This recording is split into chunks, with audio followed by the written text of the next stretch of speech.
नमस्ते। आज के इस खास चर्चा में बहुत बहुत स्वागत है।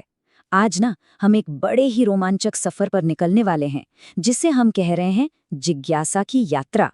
मतलब इस विश्लेषण में हम ये समझेंगे कि कैसे एक छोटा सा क्यों प्रकृति के सबसे गहरे राज खोलने की चाबी बन सकता है। तो चलिए बिना कोई टाइम वेस्ट किए सीधे इसमें गहराई से उतरते हैं।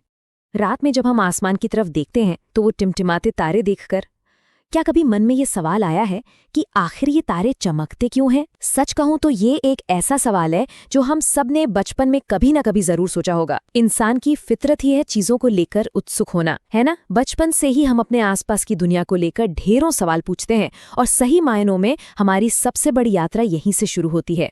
तो सबसे पहले बात करते हैं भाग 1 की, विज्ञान क्या है। अब देखिए, आमतौर पर लगता है कि विज्ञान मतलब बस लैब में होने वाले कोई बहुत ही जटिल एक्सपेरिमेंट, लेकिन असल में ऐसा नहीं है। इसकी शुरुआत तो बस हमारे आसपास के माहौल को देखने और उससे जुड़े बिल्कुल साधारण से सवाल पूछने से ही हो जाती है। विज्ञान कोई बोरिंग सब्जेक्ट या बस रट्टा मारने वाली चीज बिल्कुल नहीं है, बल्कि ये तो एक बेहद रोमांचक एडवेंचर की तरह है। हम हमेशा ये जानने की कोशिश करते रहते हैं कि आखिर प्रकृति में जो कुछ भी हो रहा है वो हो कैसे रहा है।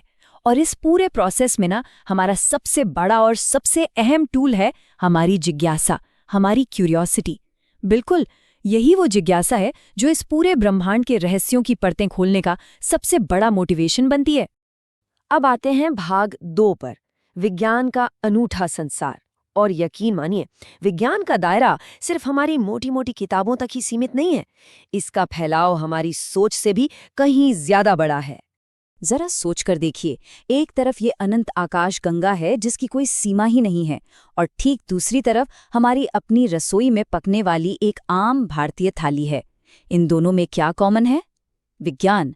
ये तस्वीरें शानदार तरीके से दिखाती हैं कि विज्ञान हर जगह है, चाहे वो रेत का एक छोटा सा कण हो, गहरे समंदर हो, अनंत अंतरिक्ष हो, या फिर रोजमर्रा के खाने में इस्तेमाल होने वाले अलग अलग स्वाद।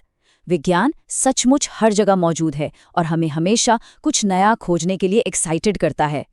और हाँ, ये विज्ञान ही है जो हमारे चारों ओर होने वाले चमत्कारों को समझाता है।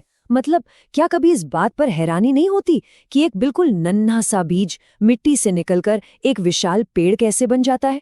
या फिर एक पत्ती पर रेंगने वाली साधारण सी इल्ली अचानक से एक इतनी खूबसूरत तितली में कैसे बदल जाती है? किसी फूल को खिलते हुए देखकर क्या कभी सोचा है कि उसे कैसे पता चलता है कि उसके खिलने का सही टाइम आ गया है?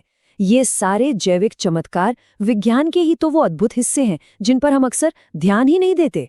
ऐसे ही हम अपनी रोजमर्रा की जिंदगी में और भी कई प्राकृतिक घटनाएं देखते हैं। बारिश में भीगने का मजा तो हम सब ने लिया है, पर क्या कभी दिमाग में ये बात क्लिक की कि आखिर ये बारिश होती ही क्यों है? या फिर पानी को फ्रिज में रखा तो वो एकदम ठोस बर्फ बन गया, और आग पर रखा तो उबलने लगा, ऐसा क्यों? ये बिल्कुल सीधे और सिंपल सवाल हैं जो हमारे दिमाग की बत्ती जलाते हैं और हमें सोचने पर मजबूर कर देते हैं। चलिए अब बढ़ते हैं भाग 3 की तरफ, एक विशाल अंतहीन पहेली। आज की हमारी इस स्रोत सामग्री में ना विज्ञान के काम करने के तरीके को समझाने के लिए एक बहुत ही खूबसूरत उदाहरण दिया गया है। विज्ञान को एक विशाल और कभी खत्म न होने वाली जिगसॉ पजल यानी एक पहेली के समान बताया गया है। एक ऐसी पहेली जिसे हम सब मिलकर बस सुलझाने में लगे हुए हैं। इस सामग्री में एक बहुत ही गहरी बात कही गई है, और वो ये कि कभी-कभी इस पहेली का एक टुकड़ा गलत जगह पर लग जाता है और फिर उसे वहां से हटाकर दूसरी सही जगह पर लगाना पड़ता है। इसका सीधा सा मतलब ये है कि विज्ञान कभी भी अपनी गलतियों को सुधारने से पीछे नहीं हटता। जब भी कोई नई खोज होती है तो हो सकता है हमारी पुरानी समझ थोड़ी बदल जाए, फिर हम पहेली के उस टुकड़े को उसकी सही जगह पर रख देते हैं। यही तो विज्ञान की सबसे बड़ी ताकत है ना, खुद को करेक्ट करना, यानी आत्म सुधार। तो इसका सबसे अहम पॉइंट ये है कि ज्ञान की, नॉलेज की कोई अंतिम सीमा नहीं है। हमारी हर एक नई खोज इस विशाल पहेली में बस एक नया टुकड़ा जोड़ देती है। और मजे की बात तो ये है कि ज्ञान का हर नया हिस्सा, हर नई डिस्कवरी हमारे सामने और भी ढेरों नए सवाल खड़े कर देती है। मतलब ये सफर कभी खत्म नहीं होता, हमेशा कुछ न कुछ नया खोजने के लिए बचा ही रहता है। अब बात करते हैं भाग 4 की, दैनिक जीवन में वैज्ञानिक सोच।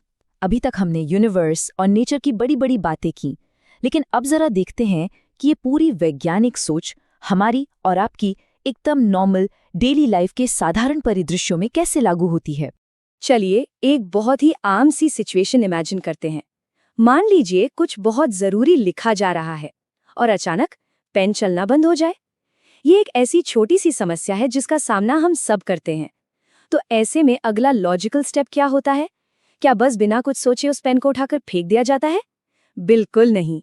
हम तुरंत बिना जाने ही सही एकदम किसी साइंटिस्ट की तरह सोचना और काम करना शुरू कर देते हैं। ध्यान से देखिए, सबसे पहले पेन ने लिखना बंद किया, ये हो गई हमारी समस्या। फिर तुरंत दिमाग में आता है, अरे कहीं स्याही तो खत्म नहीं हो गई। विज्ञान की भाषा में बात करें तो ये हो गया हमारा अनुमान, यानी हाइपोथेसिस। इसके बाद हम क्या करते हैं? हम पेन खोलकर उसकी रिफिल चेक करते हैं। ये हो गया हमारा परीक्षण या एक्सपेरिमेंट। अब अगर देखा कि स्याही तो अभी काफी बची है, तो हम तुरंत अपना अनुमान बदल लेते हैं कि शायद स्याही सूख गई होगी। बिल्कुल ऐसे ही जब कमरे का कोई बल्ब नहीं जलता तो पहले स्विच चेक करते हैं, फिर बल्ब बदल कर देखते हैं। मतलब अनजाने में ही सही, लेकिन तरीका तो बिल्कुल वैज्ञानिक ही अपनाया जाता है। और यही इस पूरी चर्चा का सबसे बड़ा टेक अवे है, जिसे हमेशा याद रखना चाहिए। विज्ञान सिर्फ मोटी मोटी किताबों में लिखे तथ्यों को रटने का नाम हरगिज नहीं है। ये तो स्टेप बाय स्टेप चलने वाली एक पूरी लॉजिकल प्रोसेस है। इसमें सही सवाल पूछना होता है, अपने अंदाजों का टेस्ट करना होता है और फिर किसी नतीजे पर पहुंचना होता है। और सबसे बड़ी बात, हम सभी रोजाना अपनी छोटी बड़ी समस्याओं को सुलझाने में जाने अनजाने इसी का इस्तेमाल करते हैं। तो अब हम अपनी इस मज़ेदार चर्चा के बिल्कुल आखिर में आ गए हैं और यहाँ एक बड़ा ही दमदार सवाल सामने आता है जो सच में सोचने पर मजबूर कर देता है। हम स्वयं अपने प्रश्नों के उत्तर ढूंढने का प्रयास कैसे कर सकते हैं? जरा सोचिए, जब रोजाना की साधारण समस्याओं को हम एक साइंटिफिक तरीके से सुलझा लेते हैं तो इसका साफ मतलब है कि वो वैज्ञानिक सोच पहले से ही हमारे अंदर मौजूद है। बस जरूरत है तो उसे थोड़ा और एक्टिव करने की, ताकि हम अपने आसपास की दुनिया को और गहराई से समझ सकें। अगली बार जब भी कोई नया सवाल सामने आए ना, तो याद रखिएगा कि जवाब ढूंढने का तरीका तो पहले से ही मालूम है। आज के इस विश्लेषण में बस इतना ही।